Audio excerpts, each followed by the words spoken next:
Well, greetings once again. This is Dr. Bill Bailey, and this is the Handheld Hack. The Handheld Hack is the video netcast and blog that has to do with handheld devices and hackery. Haha, I like the hackery part. Yes. Matter of fact, I'm planning to do some handheld hacking soon to convert my ViewSonic G tablet system. Tablet is a tablet into an Ubuntu tablet. How cool is that? So that's some geeky hackery that I'm going to be doing soon. I know hacking. Some people say hacking. I like hackery just because it's odd. Anyway, are TV sets on the way out? This is the first item we're going to be talking about on today's show. In Britain, they have swapped out traditional TV sets for handheld devices. How very modern of them. And so I guess the theory is if you have, this is my handheld phone. This is a Droid phone, Android. So like you could watch a video on my phone, and if you're holding it close enough, it'd be just about the same aspect ratio, size, and all that as my HD TV. But, just between you and me, I still kind of like the HD TV. So, anyway. But in Britain, a lot of TV sets, instead of buying new TV sets, they're buying handheld devices, tablets, and all those kinds of things. And while each British home was the proud owner of 2.3 TV sets in 2003, 10 years later, the average household only owns 1.8 TV sets, but they spend a tremendous amount of time watching television, so they have less TV sets, but they watch more TV. Well, British citizens now watch an average of 4 hours and 2 minutes of TV a day, an increase of 26 minutes from back in 2006, but they're doing it on handheld devices. So that's kind of cool and interesting. So are TVs going to be replaced by these devices? Now, like I said, I have a preference for my HD TV, and, particularly if I'm watching something epic, Star Wars or Star Trek or whatever.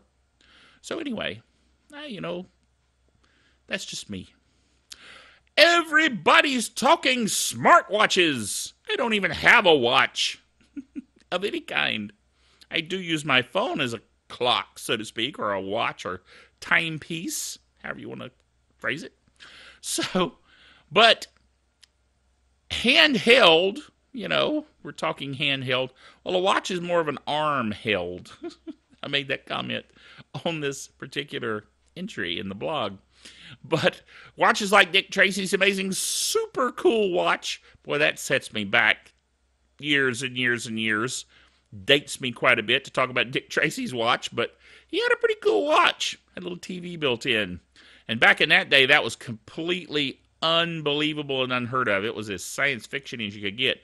These days, you actually can do it. Wow. So Google has taken the world of wearable computing by storm with Glass, which you can wear and look through. But there's another class of wearable computers that's slowly gaining popularity, the smartwatch. We know, of course, that Apple's talking about creating a smartwatch. Well, now more companies are talking about smartwatches. Are you going to want a smartwatch? Is that going to be a good thing? I mean, my problem with my current phone is the screen's too small for me, to do something productive. Well, a watch is going to be even smaller. So I'm not sure I think it's such a great idea. It might be very convenient, particularly if my watch is tied to my tablet, which is tied to my phone, which is tied to my computer. Maybe then. At least I'd be able to share data. You know what I'm saying? So, okay, maybe I can kind of see it.